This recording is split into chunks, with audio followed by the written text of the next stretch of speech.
Projeto Ponto de Cultura, depoimento de Maria José da Silva, entrevistado por Eduardo Barros e Maiara Moreira, São Paulo, 1º de março de 2010. Realização Museu da Pessoa, entrevista número PCMA-HV 245. Bom, Lia, em primeiro lugar a gente agradece a sua vinda aqui e gostaria de começar a entrevista da forma padrão que a gente começa aqui, que são 3 perguntas. Certo. Queria que você dissesse para registro o seu nome completo, o local de nascimento e a data de nascimento, por favor. Maria José da Silva, nasci em Panelas, Pernambuco, nasci dia 5 de 70. E os seus pais, quais são os nomes deles? Heleno Júlio da Silva, também nascido em Pernambuco, e Josefa Maria da Conceição, também nasceu em Pernambuco. Os dois são vivos ainda? São. E você tem alguma informação a respeito da história dos dois, como eles se conheceram lá em Pernambuco? Olha, a história que a minha mãe conta é que, na verdade, o casamento é arranjado pelos pais, né? Então, ela fala que a minha avó, no caso, apresentou meu pai a ela e só falou que ela teria que casar com ele, né? Então, se eu não me engano, aos 24 anos ela casou, com 24, e meu pai tinha 17 anos. Nossa, os dois tinham essa uma diferença grande de idade. E qual a atividade dos dois, Lia? A minha mãe hoje se encontra aposentada e o meu pai é auxiliar de limpeza. E naquela época lá? Minha mãe trabalhavam na roça, né, na lavoura. Sempre trabalharam lá na roça. Qual que é a lembrança que você tem dos seus pais da sua infância, assim, a relação que você mantinha com eles? Descreve os dois um pouco pra gente. Olha, do meu pai, assim, muito pouco, né, porque ele saía de madrugada e chegava muito tarde em casa, mas da minha mãe eu lembro mais, porque ela ficava com a gente mais tempo em casa, né, de manhã acordava, dava café para todo mundo, pegava a roupa para lavar no açude, que são aqueles rios, bacias, né, que lá é chamado de açude, colocava a trouxa nas costas e carregava os filhos junto para poder fazer esse trabalho. E além de lavar as roupas de casa, ela também lavava para fora. Entendi. Quantos irmãos você tem, Lia? Nós éramos em 11, só que vivo hoje temos 8. Somos em 8. E qual que é a sua posição assim, dentre os irmãos? Eu sou a caçula das mulheres, porque tem um mais novo que eu, sendo homem. E o nome deles todos? Você pode falar para a gente? O mais velho é o Manuel Heleno, né, da Silva. Tem a Socorro, Maria do Socorro da Silva, Maria do Carmo da Silva, Antônia Josefa da Silva, tem Maria Edileuza, eu, Maria José, o meu irmão mais novo, Givanildo. A memória é boa, hein? Eu acho que não esqueci nenhum. Você tem lembrança da sua casa da infância lá em Pernambuco? Olha, tenho poucas, mas assim, o que eu mais, e também por contar das histórias das minhas irmãs também, né? Às vezes vem na memória, é uma casa grande, né? Onde não tinha piso, as janelas também eram todas furadinhas de madeira. Eu sei que era muito alto, que tinha umas madeiras onde minha mãe guardava os alimentos, né? Em cima do telhado, por cima. Então, eu me recordo mais ou menos, tem essas lembranças de lá. É uma casa, assim, muito grande. Como é que ela deixava os alimentos em cima do telhado? Não entendi. É, tipo carne seca. Tinha umas madeiras sobre o telhado, entre o telhado e a casa, que aí ela amarrava e colocava lá. Sardinha seca, feijão, arroz. Até mesmo, eu acho, para não deixar no chão. Não sei se tinha armário, não me lembro se tinha armário. Então, eu lembro que muitas das coisas ela guardava lá. E também uma das coisas que ela conta que era para as crianças também, meus irmãos, não comerem, né? Porque às vezes ela saía, deixava a gente sozinho, então as dificuldades lá eram grandes, então era tudo regadinho, tudo contadinho. Às vezes ela saía de casa, se deixasse na altura das crianças, era capaz dela chegar e não encontrar mais nada. Pode ser que seja isso. E a infância, de um modo geral, na sua cidade natal? Como é que era ser criança lá? Olha, eu tenho boas memórias, boas lembranças, né, de lá, porque assim, você tinha muito espaço para brincar, então, morar no meio do mato, você faz várias brincadeiras, então encontra também com os vizinhos, né? E dali vai, mas eu lembro dos espaços, a gente brincava muito de pular do lajedo, que era aquelas pedras imensas, então a gente subia lá no topo, pulava lá embaixo, na areia, ou brincava de esconde-esconde no meio dos pés de fruta, né? Então brincava de casinha também, que aí pegava tomate verde no pé e brincava com as irmãs lá de casinha, cozinhando, então tinha essa liberdade.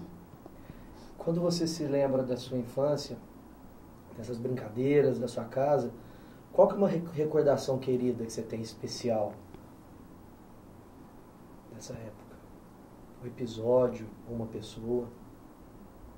Olha, o que mais me marcou assim, não sei se é boa, mas foi engraçada, que foi uma vez o meu irmão me colocou em cima do ombro dele e pulou de uma dessas pedras, né? E acabou eu caindo e quebrando o dente. Então foi uma coisa que marcou muito. Naquele tempo acabou, né, sendo perigoso e tudo, mas quando a gente vem revivendo essas histórias, a gente dá muita risada. Eu me lembro muito desse episódio. E aí o seu pai saiu logo cedo para São Paulo? Ele se mudou para São Paulo? Foi isso que aconteceu? O meu pai, na verdade, ele veio antes, né? Deixou a família, minha mãe com todos os meus irmãos. E ele veio para cá para tentar a vida na cidade grande. Ele veio sozinho. Então, nós ficamos lá, se eu não me engano, em torno de uns 4 anos sem ele. Ele morando aqui e minha mãe lá, cuidando da gente. E você tinha quantos anos quando ele saiu de lá? Era pequenininha, deveria ter o quê? 1 ano, 2 anos, pelo que minha mãe conta. Então você não se lembra dessa partida? Não. E nesses anos ele ia, às vezes, visitar vocês lá ou não? Não, minha mãe falava que ele mandava dinheiro, né, para poder sustentar a família. Então, mas ela não me recorda dela ter falado dele voltar lá, ficar um tempo e depois vir de novo. Então você passou esses primeiros anos da infância sem ver seu pai? Acredito que sim, porque era a pouca lembrança que eu tinha dele, foi nesse processo que ele veio para cá, para São Paulo. Você começou estudando lá em Pernambuco ou só quando veio aqui para São Paulo? Não, só quando vim para São Paulo. E essa vinda para cá, como é que foi? Olha, eu me lembro que nós chegamos aqui numa época de muito frio, né? Aí eu já tinha 6 anos de idade, viemos morar no mesmo bairro que hoje a gente ainda mora, e meu pai alugou um barraco de madeira, né? Era 2 cômodos, assim, com poucos móveis, pouco recurso. E como lá no Nordeste é muito quente, eu lembro que a gente aqui passou muito frio nessa época, que a gente veio para cá com roupa de calor praticamente, né? Vestidinho, calcinha, essas coisas. Então não foi fácil o início nosso aqui, foi muito difícil. Você lembra da viagem propriamente dita, lá de Pernambuco até aqui? Não me lembro. Eu só sei que minha mãe fala que foi assim uma coisa desesperadora, né? Porque ela sozinha, com 8 filhos, todos pequenos, porque a diferença nossa é de 1 ano para o outro. Então, quer dizer, eu era menor, né? Então era eu no colo, os outros, a escadinha, seguindo ela. Então, mas não me lembro, eu pessoalmente não me lembro. E a sua primeira lembrança de São Paulo? Qual é? Uma coisa assim, você tá num outro mundo, né? Muito movimento, muita gente, porque, como eu falei, a gente é acostumado no meio do mato, então casas, prédios, então a gente tem essa recordação de quando chega aqui, uma coisa meio perigosa, fica meio com medo. E qual é o bairro mesmo que você chegou? Americanópolis. Americanópolis. Isso. Desde que você Zona se Sul. mudou para cá, até hoje é o mesmo bairro? É o mesmo bairro, assim, nós já mudamos, né, nesse processo, mas sempre na mesma região e agora retomamos para o mesmo bairro, numa rua abaixo do que nós chegamos. Você estava descrevendo a sua casa, né, essa primeira casa. Descreve para mim agora a sua vizinhança, a sua rua. Você se lembra dessa rua da infância aqui em Americanópolis? Era uma rua de barro, né, onde tinha um terreno baldio na frente. Eram várias casas, vários barracos construídos de aluguel e com muita criança nas casas. E o que essa criançada fazia o dia inteiro lá? Brincava o dia inteiro e chupava bala. Nós gostávamos muito de brincar de pega-pega, esconde-esconde, Às vezes brincava de bola de água, bexiga, né? Enchia a bexiga de água quando estava verão e ia brincar na rua. Brincava de queimada, futebol, soltava pipa, peão, várias brincadeiras. Por ter muita criança, então a gente tinha variadas brincadeiras. Como é que foi reencontrar o pai depois de anos sem vê-lo? Você manteve uma relação boa com ele depois? Como era? Olha, sim, é que o meu pai sempre foi meio seco com a família, né? Ele não era um pai assim que ficava muito com os filhos, brincava, conversava. Então naquela época era mais o papel da mãe.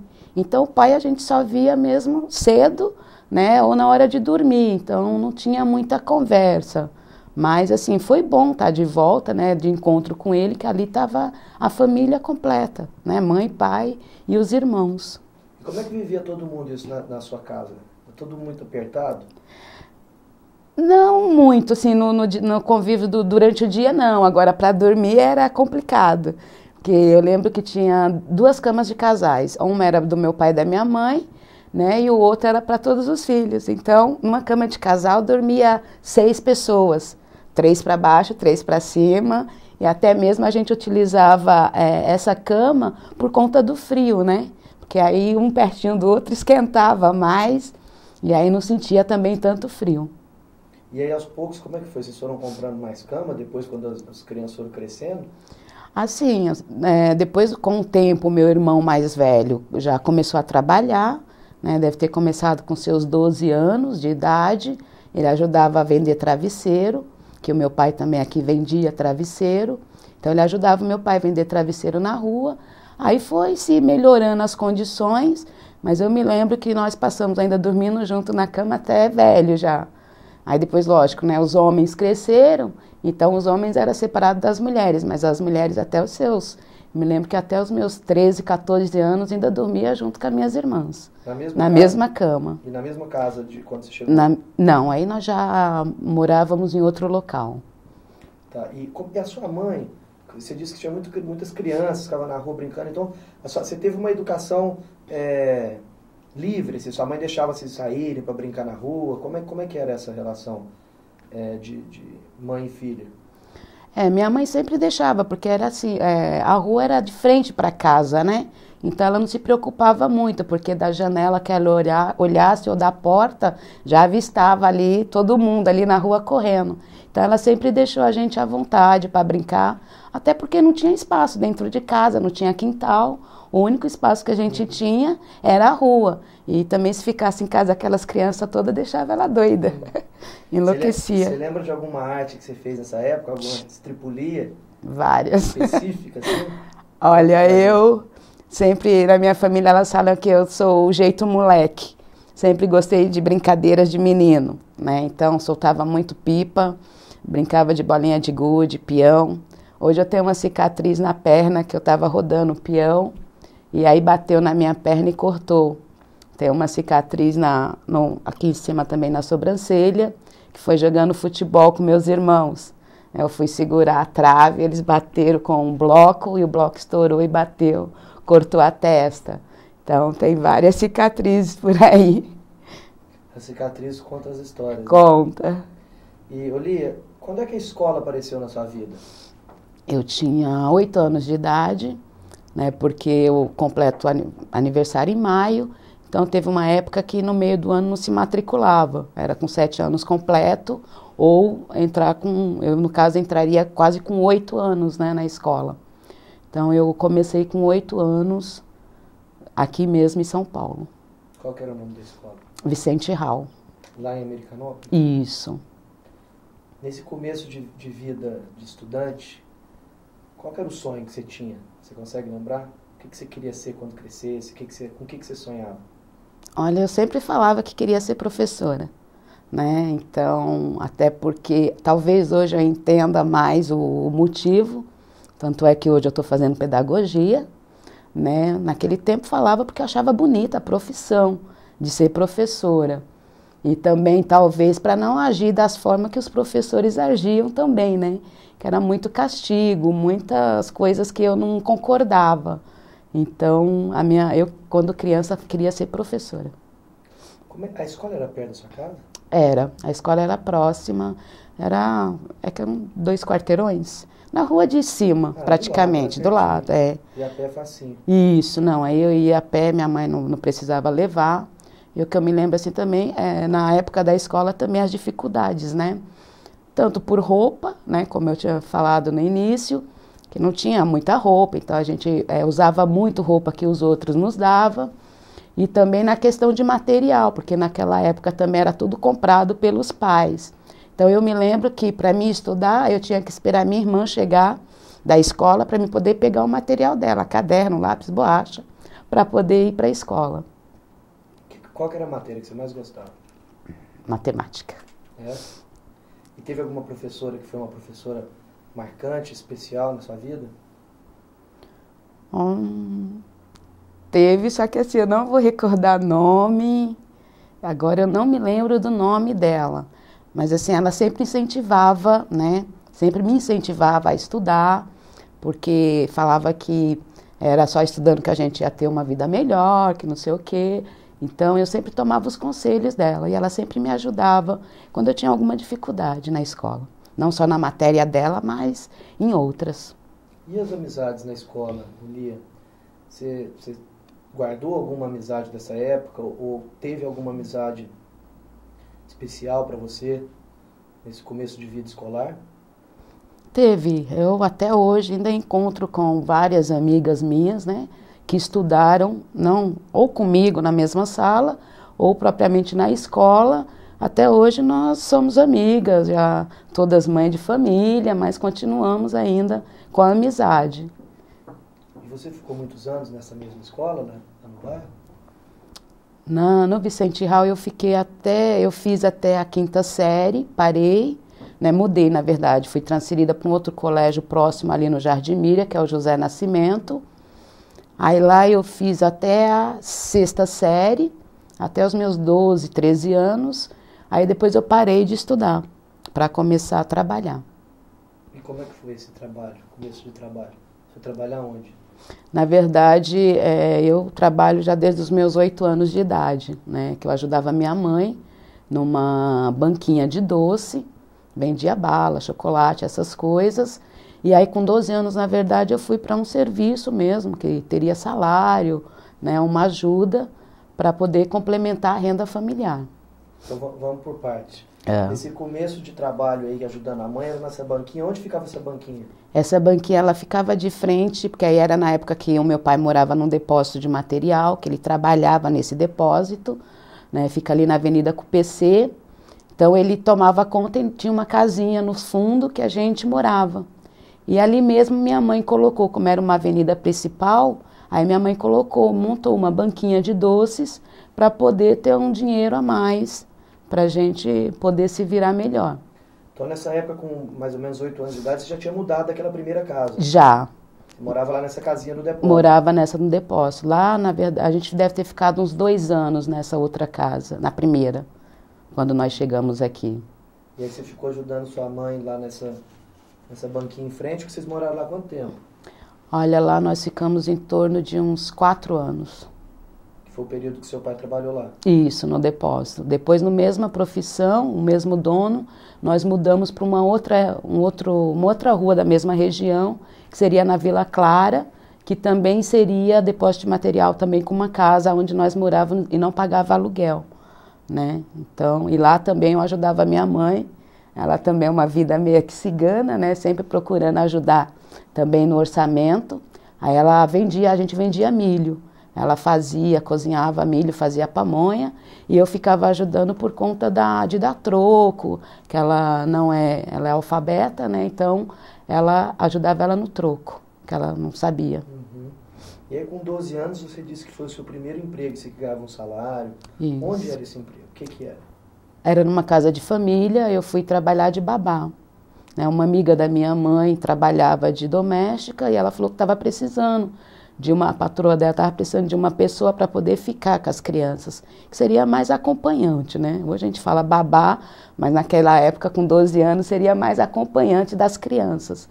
Então eu fui para lá, eu dormia no serviço, né? E ficava com as crianças, com 2. E onde que era essa casa? Era onde? Se eu não me engano, era na Ana Rosa. É que naquela época eu não conhecia nada, né? Então, mas agora, pelo estudo que eu fiz, era na próxima Ana Rosa, metrô. Então era longe para você ir para o trabalho? Aí ia de ônibus. Ia de ônibus, aí você dormia lá a semana toda? Dormia a semana toda, e só voltava final de semana. E quando eu ia na segunda-feira, eu ia também com essa amiga da minha mãe. Conta pra gente como é que era esse seu trabalho, o que você fazia com as crianças? Você gostava? Eu gostava, era mais acompanhante mesmo, né? Eu ficava mais brincando com as crianças, assistindo televisão, assistia filmes. Quando eles saíam também, eles me levavam para o shopping, né? Então era mais acompanhante, porque sempre teve a empregada da casa, né? Mas as crianças era sempre eu que estava por perto. Ia andar de bicicleta, às vezes ia ver a lição deles, ajudar na lição de casa, que a mãe deles também trabalhava, não ficava em casa, ajudava a fazer a lancheira, levava até a escola. Então foi mais nesse processo. Isso devia ser mais ou menos no começo dos anos 80, mais ou menos isso? Mais ou menos. Nesse tempo todo que você já estava aqui em São Paulo, quase já uns 10 anos, uns 8 anos mais ou menos, você costumava circular pela cidade ou ficava mais no seu bairro? Você andava, vinha aqui mais para o centro ou não? Não, na verdade, assim, eu sou muito bairrista, nunca saía do meu bairro, até porque minha mãe também nunca deixou, né? Então, foi mais por conta desse serviço, que aí o máximo que eu fazia era isso, era tomar o ônibus, entrava na casa e dali eu também não conhecia muita coisa. Só que aí, com esses passeios, eu fui conhecendo mais, né, a cidade, a região, outras regiões. Mas sempre fui muito caseira, muito presa. O que você gostou de conhecer nessa época de São Paulo? Você passeava com eles? Eu achava o máximo o shopping, né? Que o shopping, as vitrines, as lojas, nunca estava frio, sempre quentinho. Então ali era um mundo fechado, era outro mundo. E você ficou quanto tempo trabalhando lá? Eu fiquei em torno de uns 3 anos. E você dormia, como é que é? Você ficava até sexta lá e voltava sábado? Como é que era a sua rotina? Eu ficava até sábado de manhã, que aí sábado de manhã ela não trabalhava, a mãe das crianças, aí ela ficava com eles e eu vinha embora no sábado de manhã e voltava na segunda-feira cedo também com a outra empregada. Depois que você saiu, você perdeu o contato com essas crianças ou não? Perdi o contato, nunca mais, assim, mas foi uma vivência diferente, né? Até porque, às vezes, eu conto para as pessoas que eles também eles viveram um pouco o meu mundo também. Por a gente ficar muito tempo junto, teve uma vez que eles tiveram curiosidade de vir também conhecer aonde eu morava.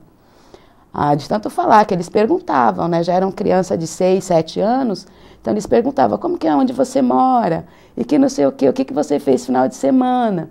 E eu falava para eles que foi logo quando nós também fomos morar depois na ocupação, que aí a minha casa não tinha porta, não tinha piso, não tinha luz, né? Então eu falava para eles, mas você tomou banho gelado?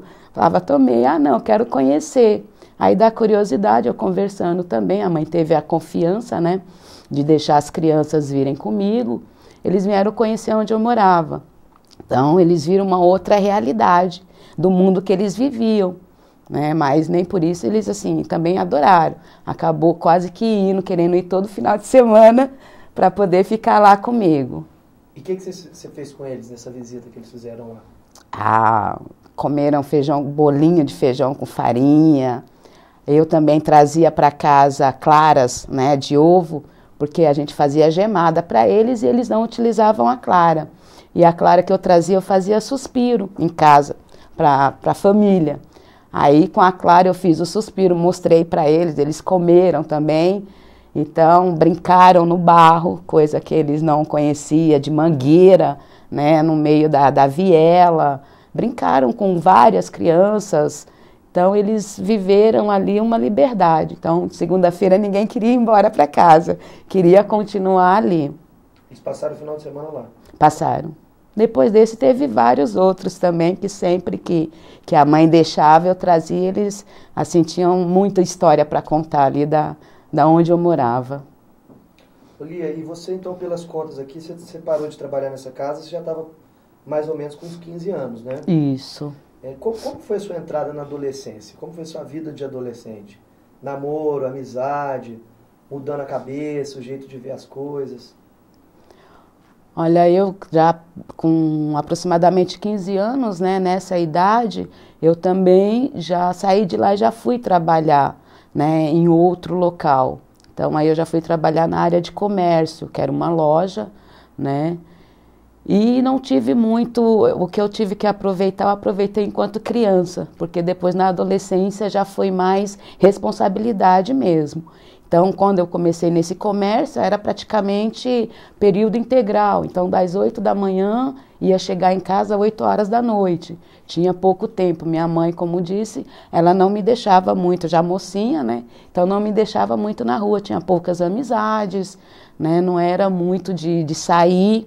Quando tinha que sair, tinha que pedir para uma das irmãs já casada me levar junto para mim poder sair. Então, era praticamente serviço e casa.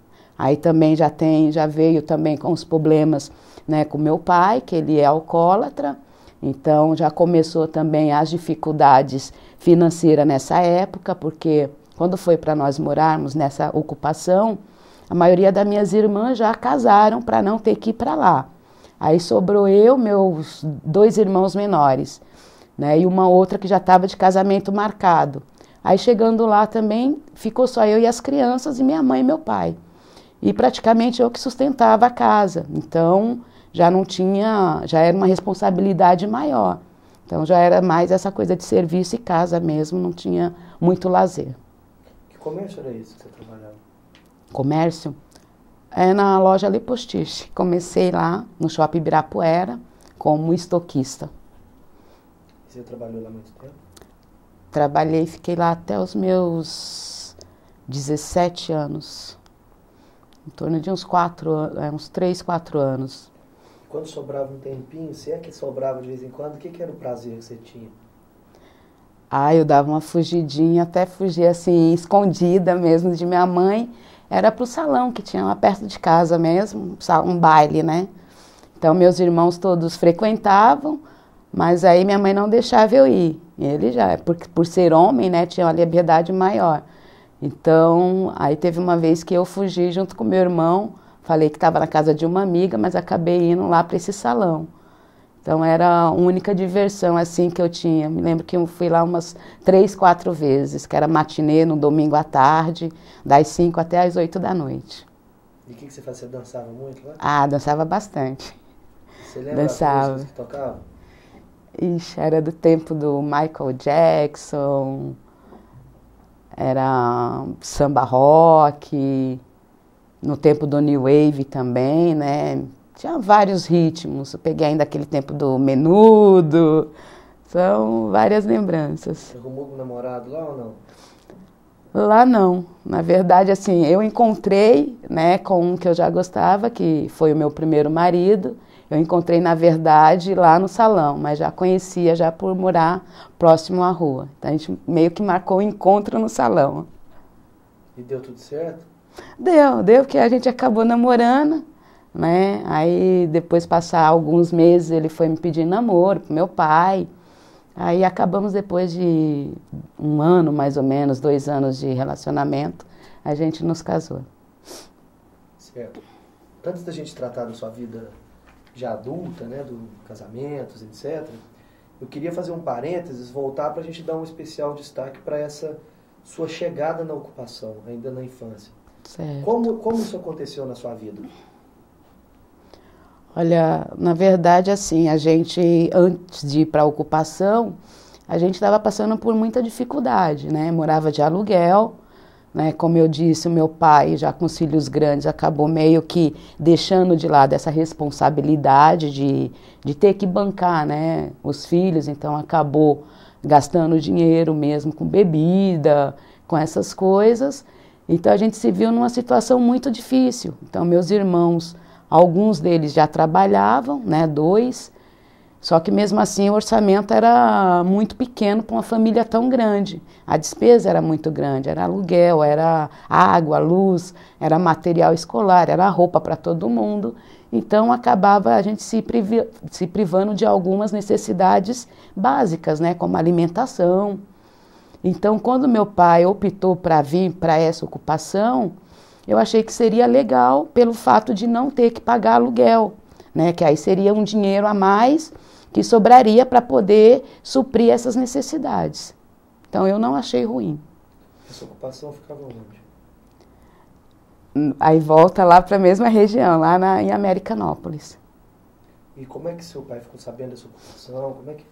Um amigo dele que trabalhava junto falou, né, que tinha um terreno onde ele tinha ocupado já há algum tempo e ninguém tinha ido lá mexer com ele. Né? E por ele saber das dificuldades que a gente estava passando, ele perguntou para o meu pai se ele não queria um pedaço de terra para poder construir lá, se ele não queria arriscar, né, de tentar construir uma casa e morar lá. Aí foi aonde veio a ideia do meu pai fazer a ocupação. Ele e mais algumas pessoas, não foi só ele. Nessa época teve umas 4, 5 pessoas também que junto com ele lá levantaram os barracos para ver se dava para ficar. Porque eles tinham medo de alguém vir tirar, né? Quando vocês chegaram lá a primeira vez, assim, como é que foi? Qual foi a visão que você teve? Como é que era o espaço lá, o lugar? Olha, quando eu fui conhecer lá, já tinha, na verdade, o meu pai já havia feito um barraco, né? Então já tinha limpado meio que a frente do terreno, porque eu me lembro que era muito mato, tinha muito mato nesse terreno. Então tinha medo de cobra, rato, tanto é que quando eles foram lá para construir, né, acharam muito desses bichos. Então eu ficava meio com medo por conta desses bichos, mas depois dessa ocupação dessas 4, 5 pessoas, né, acabaram que foram desmatando para poder construir esses barracos. Então eu no caso já me sentia mais aliviada nesse sentido. Então tinha mais ou menos umas 5 famílias lá. Isso, no início. E como é que foi a montagem desse barraco? Era construído com madeiras arrumadas, né, de próprios vizinhos, ou que achava na rua, muitas das vezes telhas que alguém doava para poder completar o telhado. Quando não tinha, quando faltava alguma madeira, era feito com lonas. Então era uma coisa improvisada, né, até porque também não dava para investir muito, porque era isso, tinham medo de aparecer o dono do terreno e remover a família de lá. Então eles meio que ficaram, meu pai no caso, ele ficou mais ou menos uns 2, 3 meses morando nesse barraco para ver se ia aparecer alguém ou não antes da gente mudar para lá. Né? A gente esperou um tempo para ver, porque fazer toda a mudança e depois ser retirado de novo ia ser complicado. E que tamanho era esse barraco? Metragem... Eu lembro que depois de construído, depois que eu fui morar lá também, que eu comecei a modificar, né? Fazer quartos, cozinha, deu 2 quartos, 3 quartos, sala, cozinha. Tudo de madeira? Tudo de madeira. E aí foram, então, você, mais 3 irmãos, seu pai e sua mãe, é isso? Isso. Terra batido o chão? Terra batido. E com o tempo foi chegando mais gente lá, outras pessoas para ocupar o espaço ou não? Foi. Não demorou muito tempo, em torno de uns 2 meses, aí foram chegando várias outras pessoas, e até mesmo quem morava lá foi cedendo também, né? Porque eu me lembro que meu pai pegou, assim, o terreno da frente, na rua, que era da rua principal. Hoje nós moramos quase que no fundo do terreno, porque ele foi cedendo a parte da frente que não era construído para outras famílias construírem. Então, é uma coisa que foi evoluindo conforme o tempo. E hoje, até hoje, as pessoas acabam ainda construindo, fazendo o tal puxadinho, que aí é para os filhos dos filhos, né? E os seus pais estão lá no mesmo lugar até hoje? Então, estão. Quantas famílias tem lá hoje nesse espaço todo? Olha, deve ter em torno ali, o último levantamento tinha umas 70 famílias. Em torno de 70 famílias. E vocês chegaram lá em que ano? Agora deixa eu reviver aqui a memória. tinha 12 anos. De 12 para 39 que eu me encontro hoje, vai ter isso. E nesse período todo, Olia, teve algum momento em que o proprietário reivindicou a posse ou que a polícia foi lá? Como foi isso? Não, não teve nenhuma, como se fala, nenhuma reivindicação nesse sentido. Ninguém procurou o dono, né? Aí depois de estar lá dentro do terreno, também quem foi atrás acabou sendo eu, né? Porque aí depois teve todo esse processo de organização e urbanização também desse espaço. Aí que nós fomos saber que é terreno de herdeiros, né? Que aí não teve nenhuma ordem judicial para desapropriação. Então, enquanto isso, não teve nenhum tipo dessa ação. E vem cá, então foi logo, você entrou ali porque o seu pai estava se mudando para lá, você era uma criança ainda, mas com o passar do tempo você começou a se engajar nessa causa da moradia ali, né? Isso, porque assim, depois do casamento, né, também, não foi um processo automático, demorou um tempo para mim poder me envolver com o movimento também de moradia, com essa causa. Quando vocês chegaram lá, era tudo de madeira, você falou, não devia ter não devia ter praticamente nenhuma infraestrutura urbana, né? Não tinha asfalto, não tinha esgoto, não tinha luz, água era emprestado e ficamos assim por um bom tempo. Como é que foi esse processo de melhoria na sua casa, na vizinhança? Aí no caso era isso, né? Como do outro lado da rua eram terrenos particulares, então o pessoal já tinha acesso à água, né, e à luz, e os vizinhos acabaram emprestando.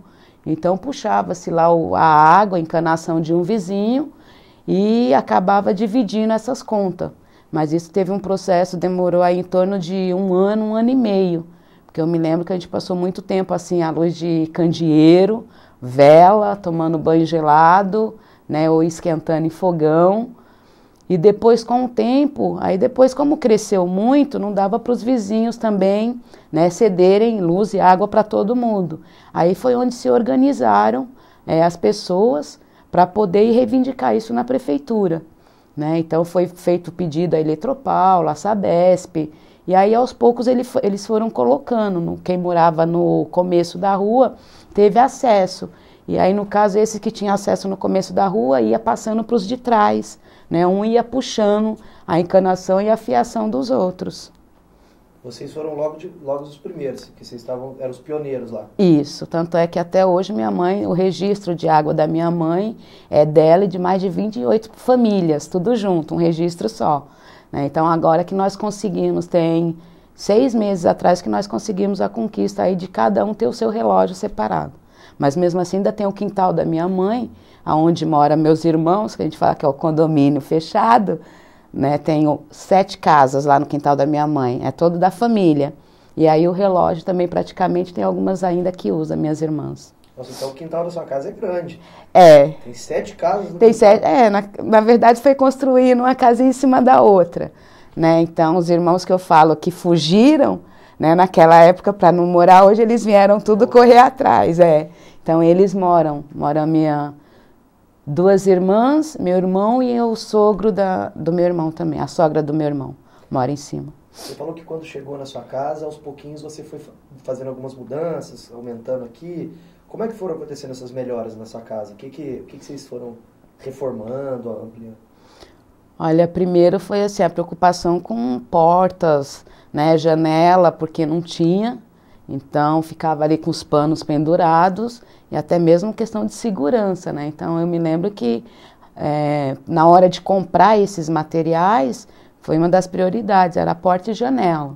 Aí depois com o tempo veio o piso, né, que aí não dava, você tomava banho, chuveiro e o barro subia nas pernas, então ficava complicado. Aí a segunda opção foi o piso e depois com o tempo a gente foi mudando para alvenaria. Então fomos construindo aos poucos, né? Então cada mês que sobrava um dinheirinho, comprava ali tijolo, cimento, guardava até poder levantar uma parede, para poder melhorar também ali o visual e morar, né, melhor, um pouco melhor. A gente estava falando desses primeiros anos, dos primeiros meses até, né, na ocupação, e das reformas que você estava falando, que primeiro foi as janelas e portas, depois foi construindo as paredes, e assim a casa foi se formando. Isso.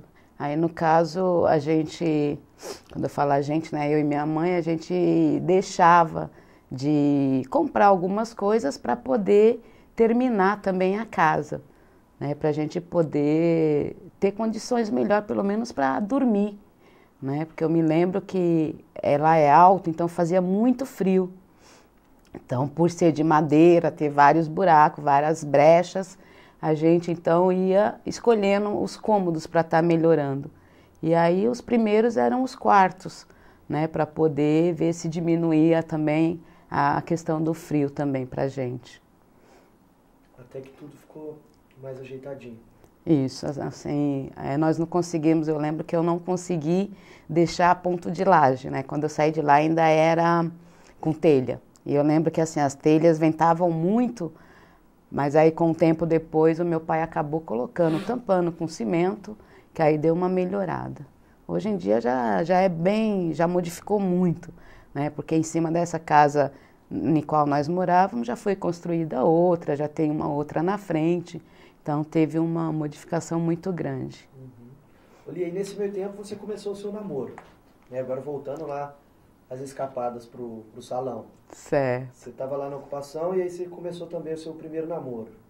É que foi na época também, nessa mesma época que eu comecei a trabalhar no shopping, eu me lembro que eu também voltei a estudar, né? Porque aí eu já não dormia mais no serviço, então eu voltei à escola e esse que seria aí o meu namorado também estudava nessa mesma escola. Voltei também para o mesmo colégio que eu iniciei, que foi o Vicente Hall, né? Então comecei a estudar e aí foi onde eu conheci e aí nós começamos a namorar. Então, na verdade, era isso. Eu trabalhava, namorava na escola, né? À noite, quando via, ficava um pouquinho. Depois, na saída também, que ele também morava em frente à minha rua. Já lá essa rua da ocupação? Isso, já lá. Morava em frente? Morava em frente. Tá. E aí, quando você namorou, quanto tempo? Olha, foi em torno de 1 ano e meio, um ano e 8 meses, mais ou menos. E a gente teve um pouco tempo de namoro, porque eu acabei engravidando, né? Então, nessa parte da gravidez, eu acabei saindo de casa e fui morar com a minha irmã. Tá. Logo você engravidou, mas houve alguma briga em casa para você sair assim da casa dos seus pais? Ou? Ah, sim, meu pai me expulsou de casa, porque ele não aceitou, né? Então, ele acabou me expulsando de casa, ficou até o meu filho nascer praticamente sem falar comigo, né? Só que eu sempre, nessa época, sempre continuei ajudando minha mãe, né? Porque aí ficou só minha mãe e os 2 irmãos meu pequeno, menores que eu, e o meu pai. Só que meu pai continuava com a bebida, né? Então, por mais que eu saí de casa, mas eu continuei ajudando ela financeiramente. E a sua mãe? Qual foi a reação da sua mãe com a sua gravidez e com a expulsão de casa? Ah, minha mãe não aceitou, né? Na verdade, se fosse por ela, eu teria ficado, mesmo grávida, morando em casa, né? Mas aí era isso, ela obedece muito ao meu pai. Então, era aquele tempo onde o homem decidia, a mulher não opinava em nada. Mas sempre continuei, fui morar na rua mesmo, né? Praticamente, do outro lado da rua, então a gente sempre se conversava. Quando meu pai não estava em casa, eu ia na casa dela, almoçava, comia, tomava café. E aí não teve muita diferença, mas assim, ela ficou muito chateada, né? Porque ela achava que ele não deveria ter feito aquilo. Uhum. E aí você se casou quando? Você tinha uns 16 anos nessa época? Eu engravidei com 16 para 17. Aí ele também, por ser novo, foi servir o exército nessa época, né? Então eu fiquei grávida e sozinha, sem os pais e sem o marido. Porque ele também acabou indo para o exército. Então, lá no exército ele ficava, às vezes, servindo guarda, então ficava 4, 5 dias sem vir para casa. E ele continuou morando com os pais dele, né? Porque os pais deles também não aceitaram que eu fosse morar com ele. Então, acabou ele ficando com os pais e eu ficando com a minha irmã, que tinha recém-casado também. E aí depois de um ano que ele ficou no exército, vocês puderam ficar juntos? Aí depois de um ano, depois que meu filho nasceu, aí a gente pediu licença no exército para ele poder sair para poder cuidar da família, né? Que aí no caso seria trabalhar para poder ajudar também a criar o filho. Aí eles deram essa licença para ele, porque ele ainda estava ainda no processo de servir o exército. Ele saiu de lá praticamente por conta do filho. E o filho seu, como se chama? William. William? Isso. E como é que foi ser mãe? Olha, a impressão que eu tinha quando eu cheguei em casa é que eu estava brincando de boneca. Porque com 17 anos, né, então eu sempre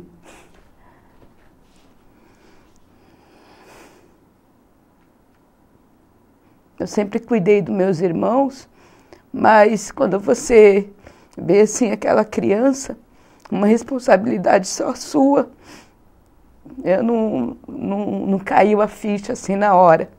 Né? Só depois de algum tempo que eu vim me adaptar à vida de ser mãe. Eu vim até mesmo sozinha numa casa, com uma criança, outra criança, né? Porque eu também praticamente me achava uma criança.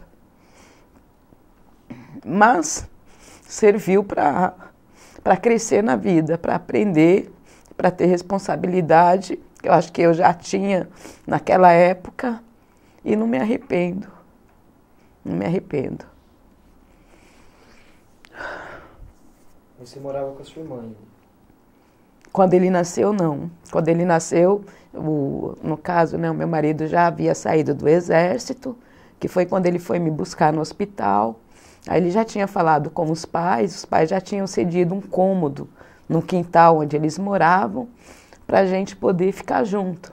Então, quando eu vim do hospital, eu já fui direto para casa, já onde eu ia morar com meu filho e com meu marido. Como é que foi esse começo de vida a três?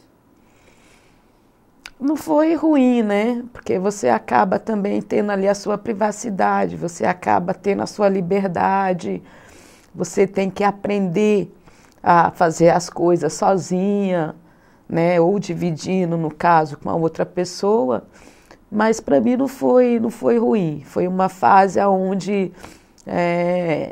eu tive a minha liberdade, que eu falo que eu comecei a ter liberdade depois do casamento, que é onde eu poderia sair, né, ir para os lugares, conhecer novos lugares, fazer o que eu às vezes queria fazer e era privada disso. Então, o casamento para mim não foi ruim. Eu acho que foi o ponto inicial aí da minha vida mesmo, para mim poder batalhar pelo que eu queria. E vocês, o que vocês costumavam fazer? Que programas que vocês faziam? Bom, eu falo que o meu marido ele sempre foi caseiro, né? Então ele não gostava de sair muito. Então o tempo todo era de serviço para casa. Agora eu já passeava mais, eu já saía para casa das minhas irmãs, né, para conversar, ainda toda já casada também com filhos. Às vezes ia levar as crianças no parque, juntava todas as irmãs também, ia para o parque, né, muitas das vezes do Ibirapuera, um parque próximo que tem lá do Nambuco. Então, nosso passeio era mais esse, muito pouco, ia para o shopping, esses lugares que as pessoas já frequentavam mais. E aí você parou de trabalhar no shopping quando teve filho, né? Parei. Quando eu engravidei, até eu saí de lá, eu nem sabia que estava grávida, na verdade, né? Mas também não quis voltar depois por conta disso. Mas continuei trabalhando, aí eu trabalhava em casa mesmo, até mesmo para poder ficar, né, com o filho. Então eu vendia, eu lembro que eu sempre fui muito assim, sacoleira. Então eu vendia várias coisas, às vezes era joias, né, revistas, roupas. Então eu me virava dessa forma, vendendo sempre alguma coisa. E cuidando do filho. E cuidando do filho. Então, dava muito trabalho? Não, ele era bonzinho. Não dava trabalho, não. E a escola? Teve que parar a escola de novo? Aí eu parei a escola de novo nessa época. Você estava em que ano? Eu estava na 8ª série. Estava para terminar já a 8ª, né? Aí eu interrompi novamente. Você me disse um pouco atrás na entrevista que o o seu engajamento na causa de moradia aconteceu mesmo depois que você se casou, que você conheceu o seu marido. Isso. É que assim, na verdade, não foi bem na época que eu conheci o meu marido, porque até então a gente morava, né, na rua em frente, mas aí foi mais depois também que eu me separei dele, que aí veio essa questão do local lá, da ocupação. Porque também quando eu me separei, eu acabei indo morar de aluguel, né? Fui morar de aluguel e foi uma separação com conflitos, e minha mãe pediu para estar voltando para casa, para ficar com eles, né? Porque era mais seguro, estava tendo muita, assim, briga, ele não aceitava a separação. Então eu acabei voltando para a casa dos meus pais. E aí foi nesse processo que eu fui começar a participar também do movimento de moradia. Depois já da separação, e isso já da separação, na verdade, do terceiro casamento. Que eu casei 3 vezes. Casei não, morei junto. Tá, então espera aí, deixa eu só me contextualizar. Tem toda uma... Você tinha uns 17, 18 anos, estava casada com o pai do seu primeiro filho. Isso. Você ficou casada com ele quanto tempo? Eu fiquei casada com ele 6 anos. 6 anos. Aí eu já tive outra filha com ele. Qual é o nome dela? A Caroline. Caroline. Isso. E aí você trabalhava em casa, como você estava dizendo, né? Vendendo, com a parte de comércio. Isso. E aí você se separou, já tinha quase uns 25 anos, mais ou menos? Mais ou menos. E aí você teve mais 2 casamentos depois? Depois tive mais dois relacionamentos. Mas antes, até mesmo quando eu morava com o primeiro marido, depois eu parei de trabalhar vendendo as coisas e fui trabalhar fora. E isso já com meu filho tinha por volta de 2 anos de idade. Você foi trabalhar onde? Aí eu fui trabalhar no escritório de recepcionista. Lá na Zona Sul também? Não, aí já era na região central. Aí eu já trabalhava aqui na região central no escritório de recepcionista, trabalhava e continuava vendendo também, porque não impedia, era meio período, né? E aí aí já começou, foi mais nessa ida para o escritório que eu comecei a participar dos movimentos, que hoje eu falo movimento social, que era por conta de creche, né, que eu não conseguia vaga na creche para deixar as crianças. Então eu comecei essa luta social a partir do momento que eu fui trabalhar fora no escritório. E como é que você se engajou nessa causa na época, assim?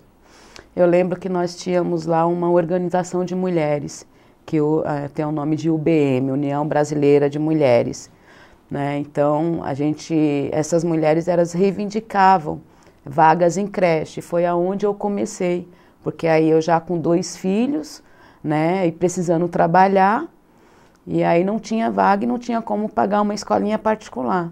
Então eu comecei a participar com elas, para tentar conseguir vaga também para as crianças aí na creche. E foi a partir dessa movimentação, desse movimento, que eu fui descobrindo essas outras reivindicações, no caso, que aí seria também a da moradia. Mas a UBM, né? Isso. Você ficou sabendo como dessa UBM? Era lá no seu bairro ou aqui no centro que você conheceu? Não, no caso lá no bairro tinha também um escritório onde elas se reuniam. Então tinha um núcleo, a gente chama de núcleo da UBM. E aí uma das minhas amigas me convidou, né? Ela era do escritório, aí ela falou, eu sei que você está com problema de creche e tal, você não quer participar com a gente tem um movimento assim, né? Que aí seria bom você também fazer parte, até porque quanto mais gente, melhor, para poder reivindicar as vagas. Aí através do convite dela eu fui conhecer o núcleo e acabei participando, me engajando junto com elas. Vocês obtiveram conquistas? Conseguiram alguma das coisas que reivindicavam? Olha, muitas das mães conseguiram, né, vaga em creche. Eu acabei optando em colocar as crianças nas escolas, no EMEI, no caso, que aí já era a época do EMEI, e creche dos meus filhos lá no centro, porque aí eu os levava de manhã, deixava, ia trabalhar e na volta já passava e já pegava. Então já fiz meio que um roteiro aonde se eu deixasse na região não ia conseguir fazer isso.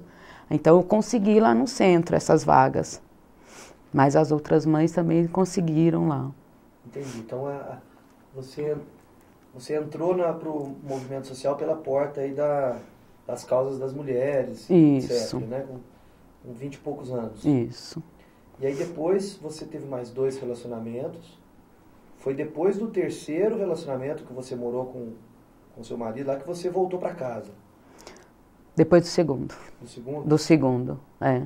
Depois do segundo, que também eu morava de aluguel, né? Aí foi onde eu tive, com esse segundo, eu tive mais uma filha, que é a Stephanie. E aí fiquei com ele praticamente 2 anos, me separei. Depois que eu separei dele, aí eu voltei a morar com a minha mãe também. Essa segunda separação que foi aquela mais problemática que você estava falando? Não, a problemática foi a primeira. Ah, foi a primeira? Foi a primeira. Que aí na primeira eu fiquei um tempo com a minha mãe, mas depois as coisas se acalmaram, né? E eu acabei voltando a morar de aluguel. Então, aí não teve problema. Mas aí depois, nessa segunda, eu já voltei no sentido mesmo mais financeiro, né? Então, eu acabei voltando a morar com a minha mãe, porque aí já com 3 filhos, né? Até então, nunca recebi pensão de nenhum deles, né? Para poder ajudar com as crianças. Então, eu optei para ficar com a minha mãe, para poder ter condições de reerguer a vida e continuar aí tocando. Isso depois do segundo casamento. Isso. Agora, eu queria que você contasse para a gente um pouco a sua trajetória no movimento já mais ligado à moradia. Você nos contou agora que já estava ligada nos movimentos sociais, né, por causa da questão da mulher. Isso. Mas especificamente a questão da moradia. Como é que você começou? Olha, na questão da moradia também me lembro que teve um assessor de um parlamentar, eu acho que foi isso, foi nesse processo, que aí ele me chamou para poder fazer parte do movimento de moradia, né, que aí tinha um processo de reurbanização de favelas. E aí a gente acabou montando uma entidade, né, uma associação, para a gente poder dar andamento nesse processo. Teve todo um cadastro, né, das ocupações para poder ser regularizado e urbanizado. Então, essa regularização e urbanização seria o quê? As famílias terem direito ao documento de posse e melhorar ali as condições também do espaço, do local. Que aí seria a urbanização de favela, de vielas, né, o asfalto, iluminação. Seria uma coisa mais organizada. Mas, Lia, seus pais já moravam lá já fazia mais de 5 anos. Sim. Bem mais. Bem mais mais, 10 já, anos. isso. Eu imagino que a situação lá do espaço deve ter melhorado nesses 10 anos. Mas ainda assim não tinha todas essa infraestrutura urbana que você mencionou. Não tinha iluminação pública, asfalto. Não, ainda não tinha. Então tinha várias coisas ainda a conquistar, né? Então foi o motivo da gente entrar também para poder fazer parte do movimento. E a outra também insegurança era essa, que as famílias também nunca, não só a nossa, mas as outras, não melhoravam o visual, né, das moradias com medo, com receio também de ter a desapropriação. Então acabava não melhorando as construções. E aí ficava sempre naquele impasse, aquela preocupação. E se a gente tivesse as condições de regularizar e urbanizar, aí seria uma coisa de confiança, né, mais segura. Que aí as famílias poderiam ter a certeza de que ficariam lá e poderiam, então, assim, melhorar a sua casa, investir mais na sua moradia. Entendi. Então você retorna para casa, volta a morar lá naquela região. Isso.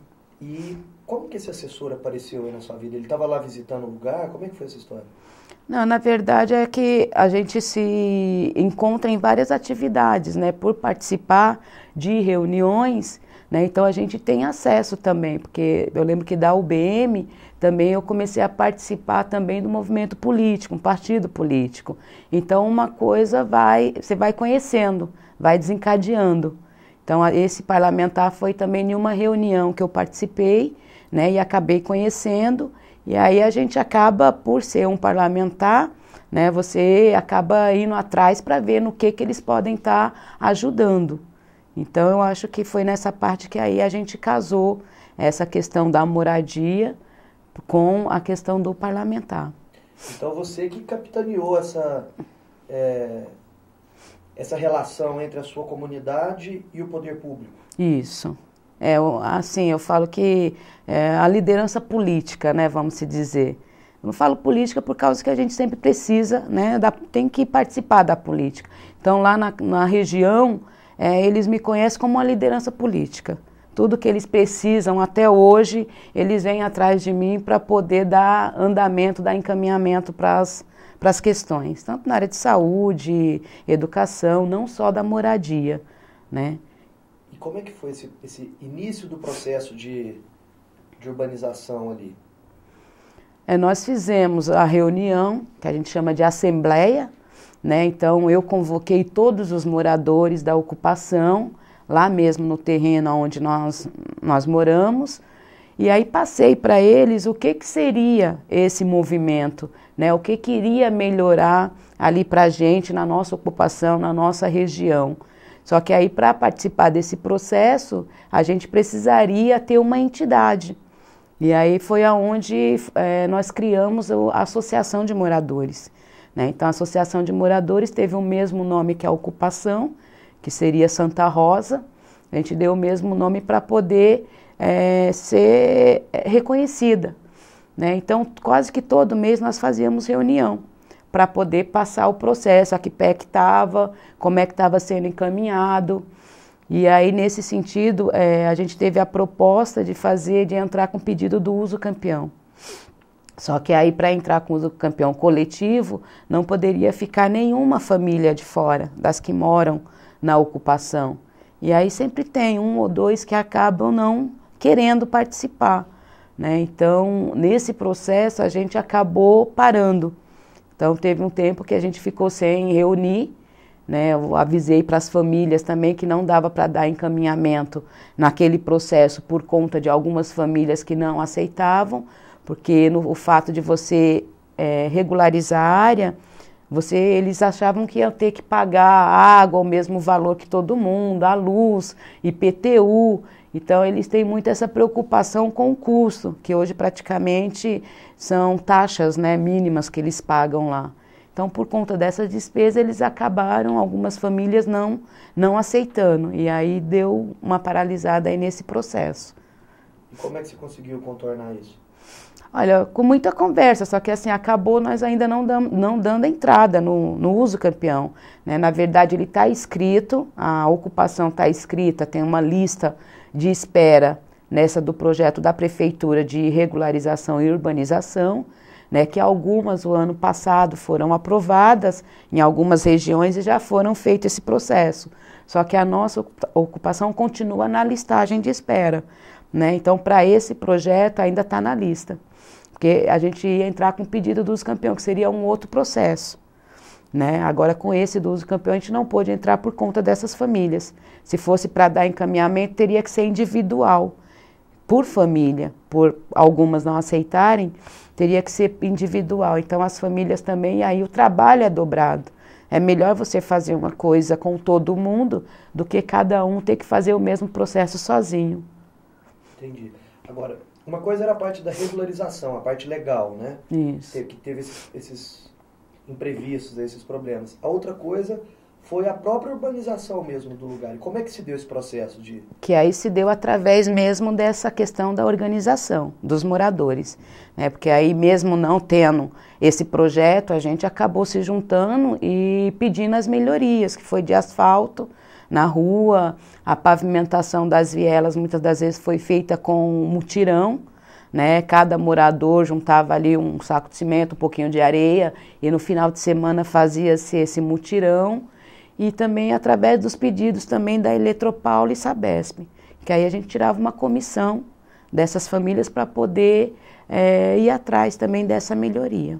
Mas e a parte de iluminação chegou lá? Chegou. Aí depois de, se eu não me engano, uns 2 anos, 3 anos, a Eletropaulo foi, não, tem mais tempo. Acho que depois de uns 5 anos que veio a parte da iluminação, da pública, né? Porque até então quem tinha era quem pegava emprestado. E a água também foi naquele processo, que aí era um registro para quem morava na frente e aí foi passando para os de trás. Qual você acha que foram os seus maiores desafios lá à frente dessa associação? Olha, foi ver hoje as condições que se encontra, né? Porque era muito degradado a região. Então a gente não tinha acesso de carro, ambulância, qualquer coisa que você precisasse lá, era muito difícil, né? Então hoje, com a ida do asfalto, da melhoria, você já tem acesso a praticamente tudo, né? É uma compra que você faz no mercado, é um gás que passa na porta, é um transporte que hoje tem 2 linhas de ônibus também, que foi conquista dos moradores, né? Porque fica numa divisa entre uma avenida principal e a outra, mas isso leva de 15 a 20 minutos para você chegar na avenida principal para pegar esses transportes coletivos. Então, por trabalho coletivo também foi reivindicado, temos 2 linhas de ônibus, uma que dá acesso ao metrô e outra que dá acesso ao terminal Santo Amaro. Então, essas melhorias, assim, a gente vê que valeu a pena.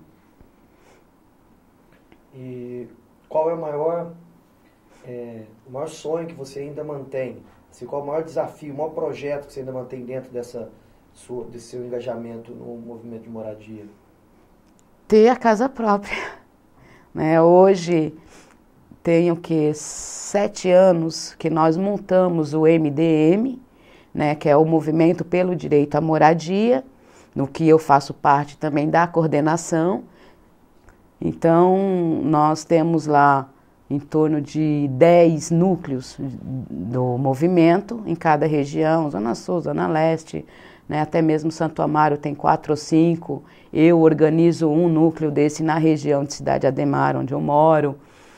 Então a gente tem lá várias famílias cadastradas para poder fazer parte do projeto habitacional. Eu estou inscrita há 6 anos no projeto no Guarapiranga, que aí já tem o terreno, né, já tem a documentação em nome do movimento, só falta mesmo agora construir. Então essa luta que a gente continua para poder ver se consegue aí ter o nosso sonho realizado. No caso do Guarapiranga, não só o meu, mas de 200 famílias, que essa área vai comportar 200 famílias lá dentro.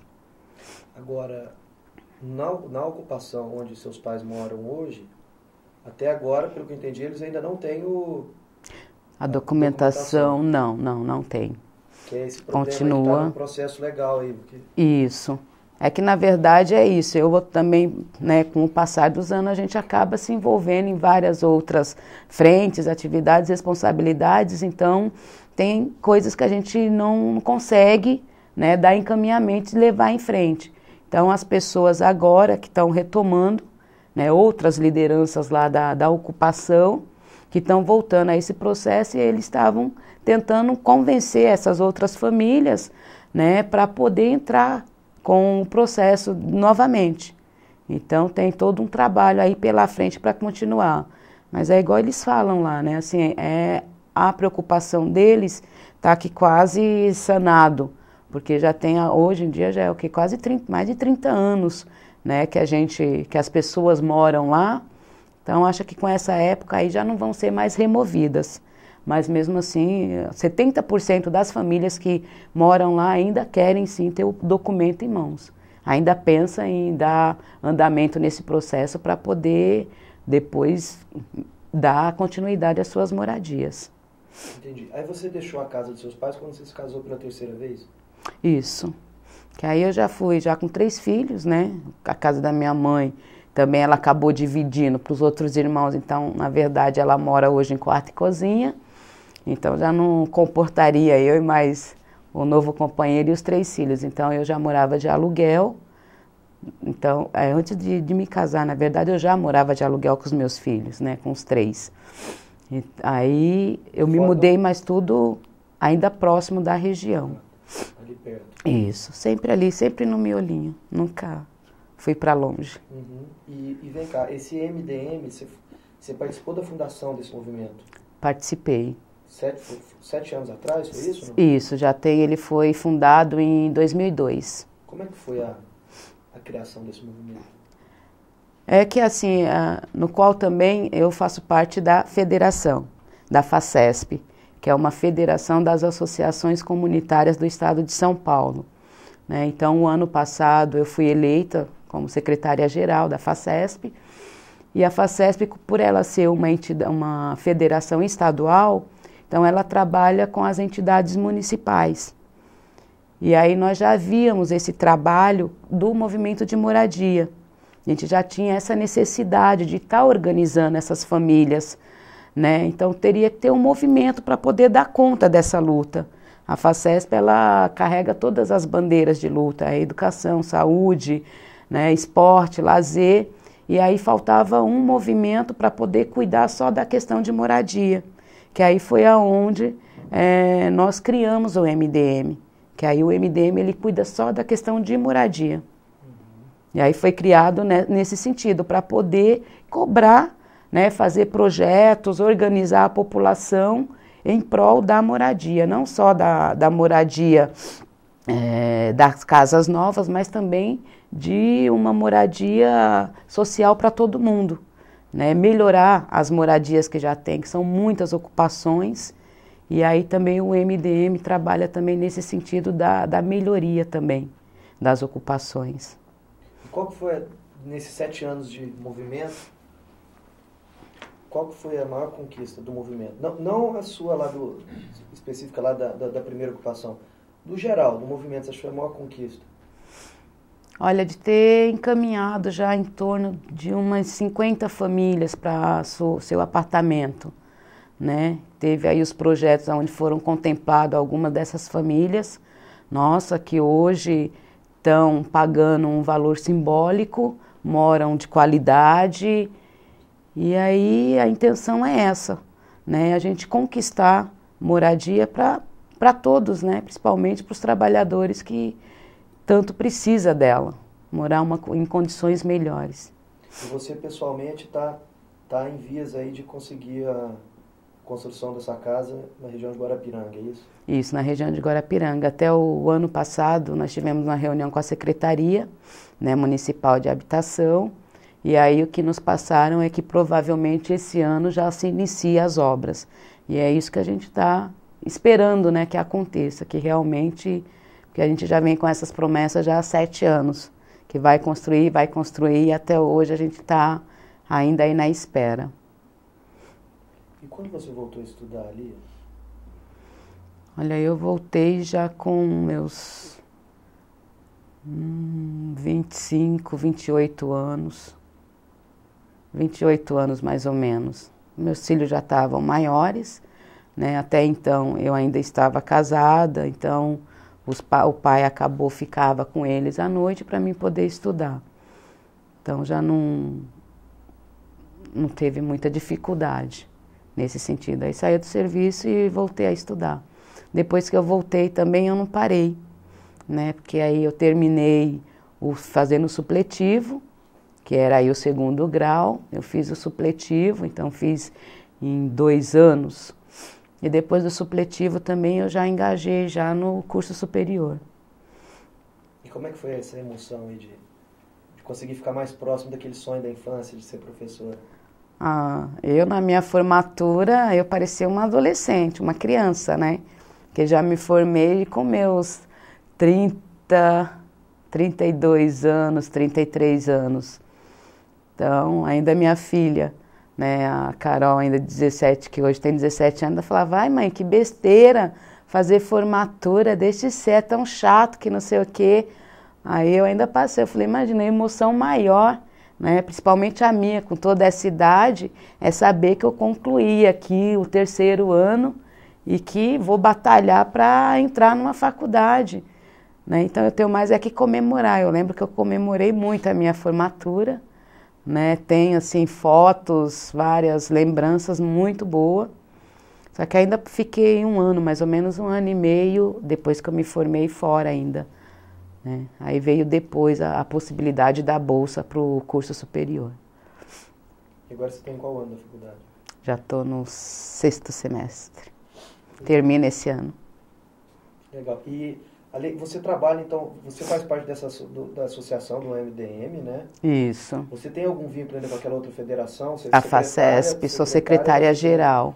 Então, você não sobra mais tempo para nada, você está completamente ligado ao movimento de moradia. Isso. Na verdade, eu sou engajada no movimento social, né? O meu trabalho é esse, praticamente. É correr atrás das lutas. E à noite vai para a escola. E à noite vou para a escola. Bom, você mora hoje com seu marido e seus 3 filhos? Não, hoje eu estou separada. Mora você e seus 3 filhos? Isso. Há 7 meses eu me separei do 3º relacionamento, aí hoje mora eu e meus 3 filhos. Qual que é o maior sonho que você tem para eles?